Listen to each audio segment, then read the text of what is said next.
It is that time we start actually painting here. We got the McGraw from Harbor Freight, we got the 180. We'll be going around and just checking for any highs and lows, and obviously this fender is in really rough shape, as you guys can see there. I'm gonna see if I can get that out.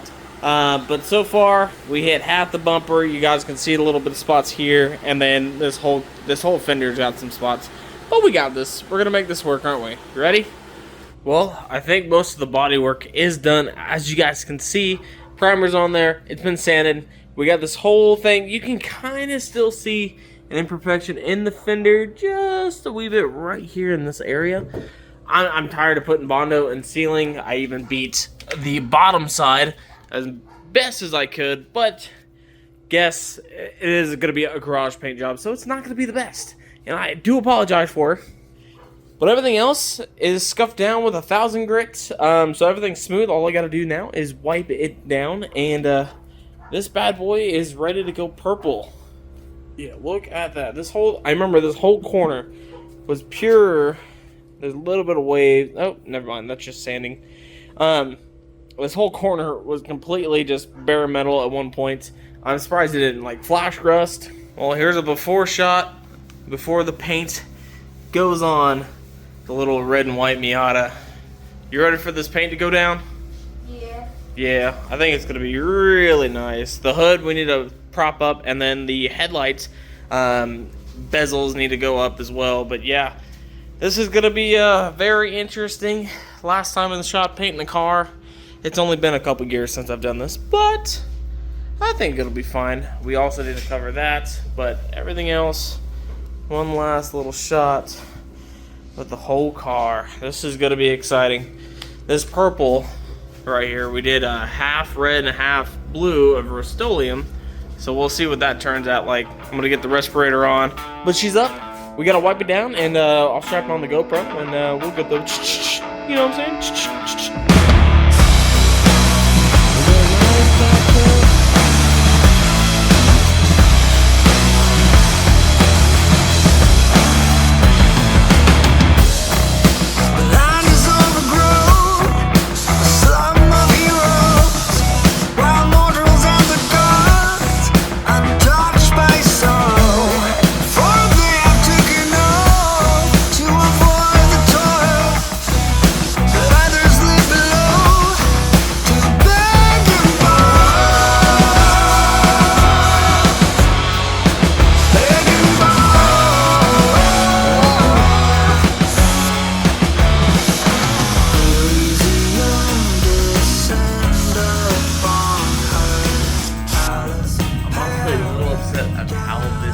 Did turn out. Let me show you the kind of the finished product of before we wet sand and try to buff it out.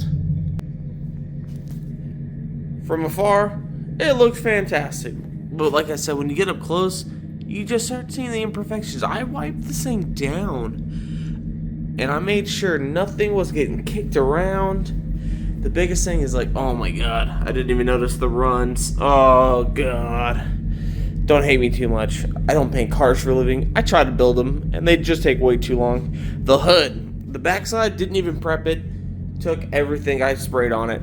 The front reacted so badly, it didn't even stick. Let me know down below. I don't paint cars, but I made sure to wipe everything down. I made sure there was nothing in the air, but the color's not that bad. I can see a run here. Man. It don't look that bad though. It looks pretty cool. I like the purple. I'm glad I went and decided to paint the seals with it, so that way it kind of blends in a little bit better. So, we'll let this dry for a couple more days, and hopefully we can wet sand, polish it, and make it look good. The hood's a different story, and so are the headlight bezels. Man, this thing just did not like that at all. So. Kind of sucks. We'll redo it some other time, but at least it's one full color. Kind of bad though. Well, it's been several days. Let me show you the results of the crappy paint job.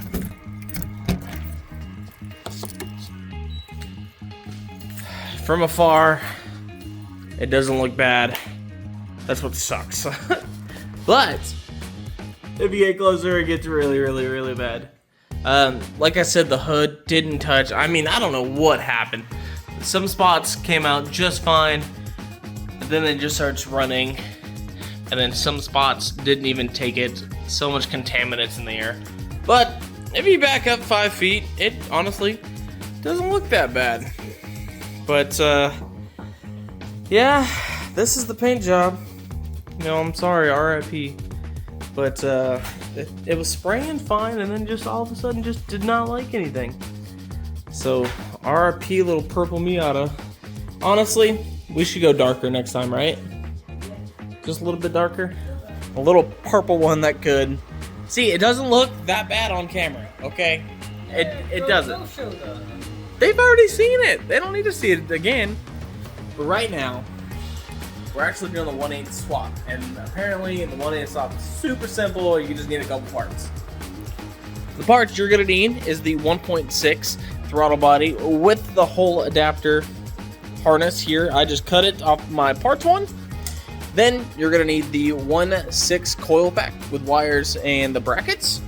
And the 1.6 has this thermostat housing that has the coolant temp inserted for the wires for the coolant fan. So you'll need that.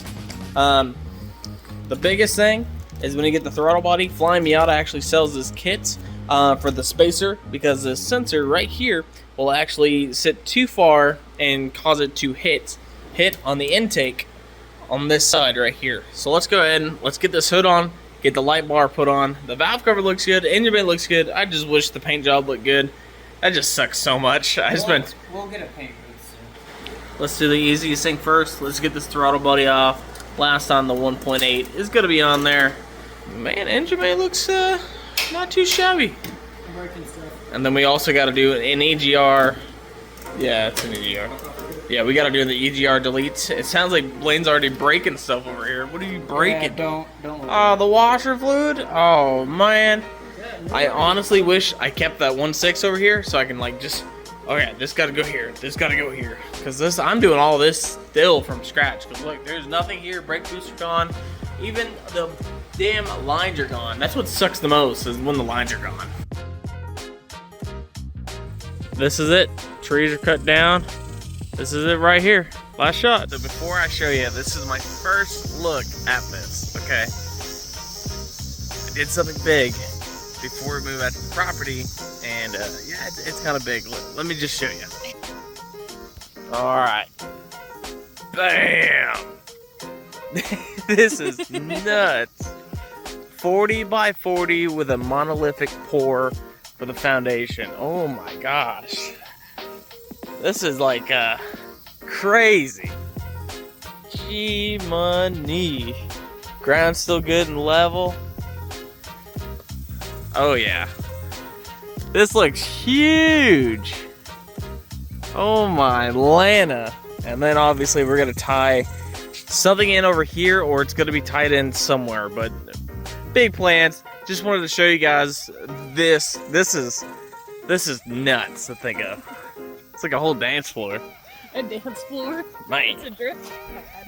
We could drift this. I don't know if I want to, but this is nuts. Oh my gosh. Just a little update. So the plan was to move my trailer out to my property, put it there for a while, and then build onto the foundation, and then have that big old 40 by 40 shop. Well, for the last 2 months, I've been getting everything prepared, lack of videos, and sure enough, I was trying to get everything prepared for getting all the cars in the storage, and once we get the mobile home out there, get the shop built real quick. You guys would have saw that. You still will. Hopefully, I don't know yet. But as of right now, I'm not moving the trailer. They won't allow me to put it on there without putting it on the foundation. I can't put it on the foundation because it's not big enough on that basement, since it's a single wide. So at the moment, I don't know what to do on that situation, but we should be getting a little bit more videos out and going. I'm just kind of frustrated at how everything's turned out, but don't worry, we need to get this Miata done so she can start driving it. But I wanted to give you a little bit of an update of why the video's kind of stopped. We're hoping this will be done by now, but obviously we're still here.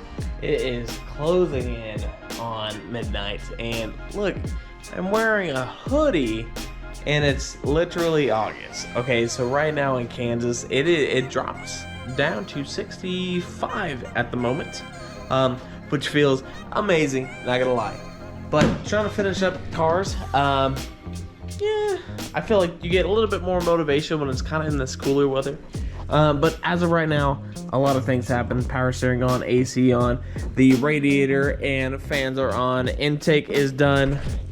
We got the 1.8 swapped to the 1.6 throttle body here. I do need to weld this guy up. I did get a new regulator because it fell and broke.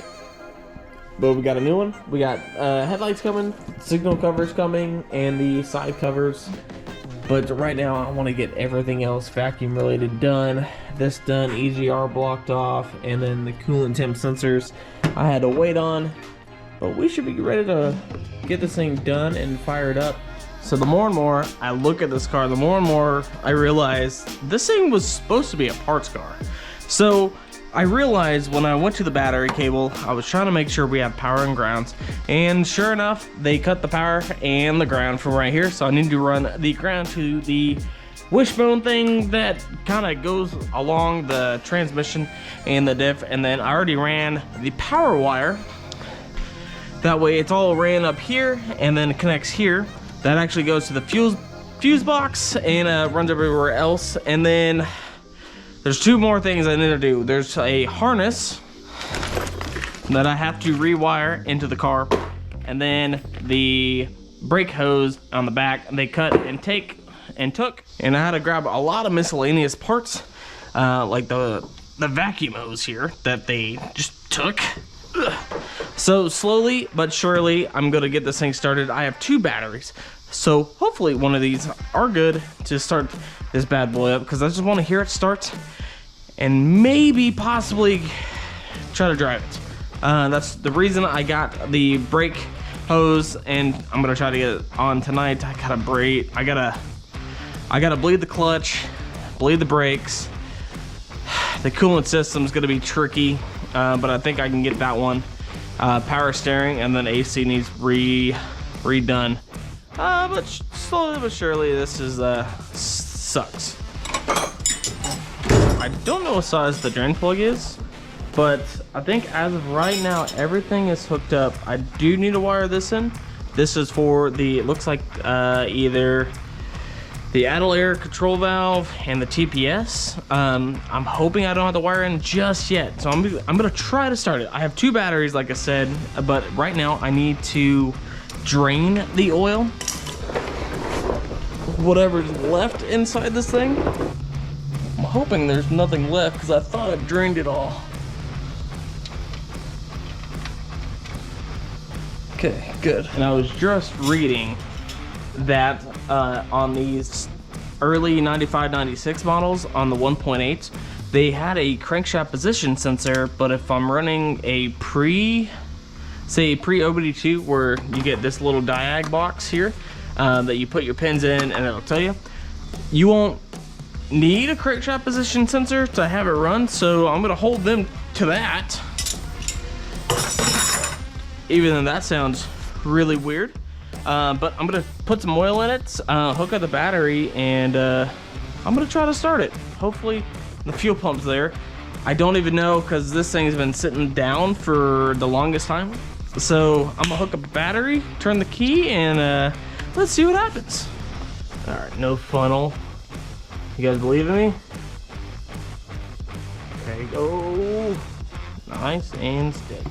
Bam, just like that. 4 quarts is in. And I forgot to put the manifold on. Why did I forget to put the manifold? The steering shaft. Let's see.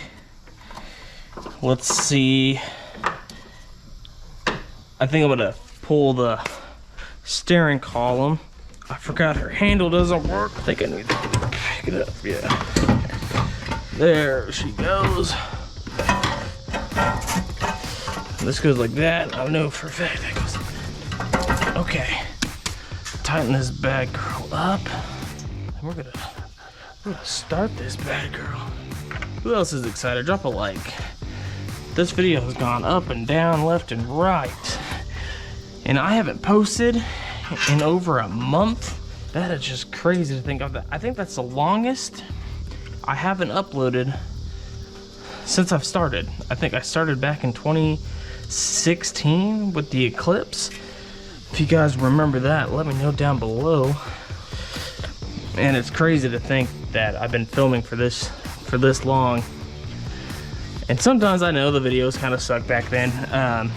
Everybody's videos suck back then. It's something about when you're first starting out, you don't know how to talk to the camera, you don't know how to talk in general. Maybe it's just me though. Maybe I'm the one who doesn't know how to talk or make the videos correctly. I don't know. I'm just out here learning. I built so many cars. This garage has seen so many cars. You guys have seen me start cars, never finish cars. Just like the Shelby is still kinda in limbo. I don't know if anybody likes watching it. I like driving it, that's for sure. So if you wanted to see more content on the Shelby, I just need to know. I want to take it to a couple meets before this weather gets crappy. And as you can see, I'm back in a short sleeve because it is humid as hell, and it's 86 now. The next day, I kid you not. It was 60, now it's 80. This fuse right here to be blown, and I can't recall if this is the one that either slides out, you take the bolt all the way out.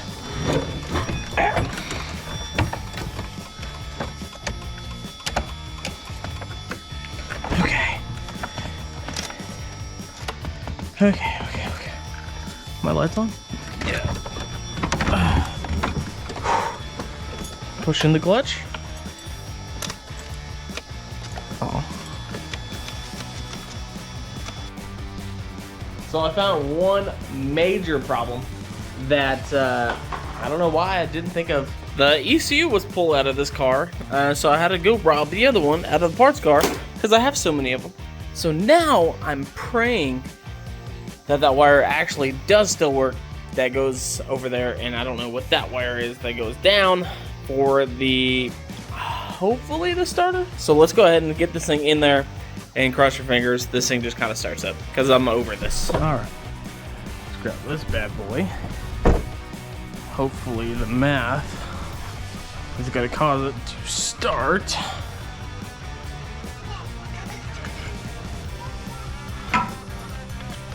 Is this the different math sensor?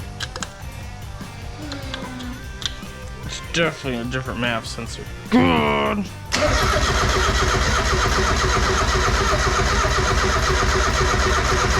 Come on.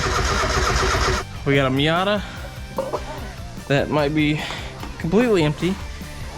Leaded fuel only. I'm so glad because that's all I got. So, oh yeah, that's not scary at all. Let's see if I can do this without making a mess. I can feel the mess coming on. Oh my God. Oh yeah. Twinkie Twinkie. Chug this. Didn't hear jack shit. But we'll try it anyways. Don't you worry. Cause I saved some just in case I want to dump some in the engine bay. Alright, you ready? Clutch in. Clutch in, start it.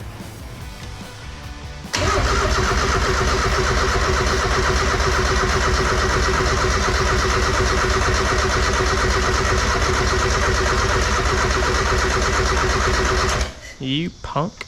Kind of have a weird suspicion it's something in these wires for the idle air control and the throttle position, so I might just kind of loosely touch these and see that kind of helps it. Hopefully, cross your fingers. If you guys know, let me know down below. And hopefully this is the problem. We got the wires all connected where they need to be, color coded, so such a good thing. All right, let's try this again. Ready? 1, 2, 3, go. Woo!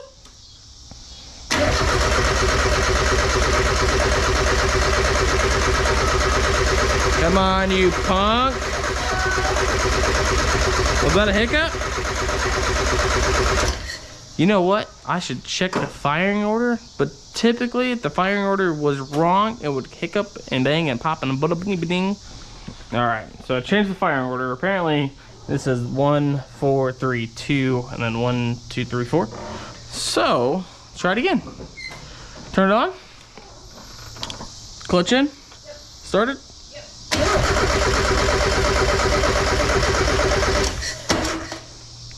Ready? 1, 2, 3.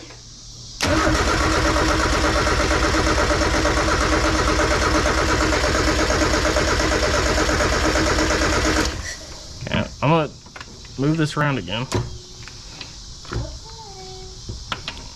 I don't know if this is the problem, but change the fire order again. Ready?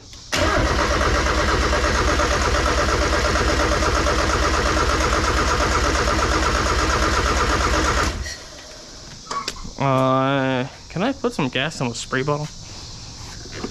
That's not good. All right, ready?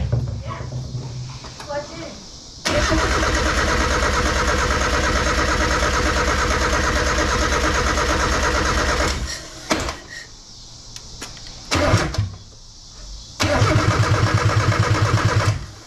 The only thing I can think of is the igniter's bad. So I do know on these, they have a crankshaft position sensor, but on the 91, they don't actually have a harness. So I don't think I need to have that because it's pre-OBD1 or OBD1. I do not know.